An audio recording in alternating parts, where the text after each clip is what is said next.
पूर्वापार अफगाणिस्तानवर अनेक शासनकर्त्यांनी आक्रमणं केली आणि अफगाणिस्तान जिंकलं देखील, पण आजपर्यंत कोणालाही अफगाणिस्तानवर फार काळ राज्य करता आले नाही.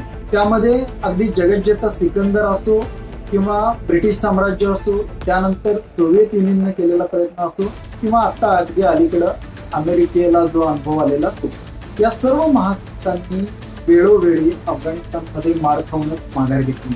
त्यामुळे अफगाणिस्तानला ओळखलं जातं की साम्राज्याची दफनभूमी म्हणून.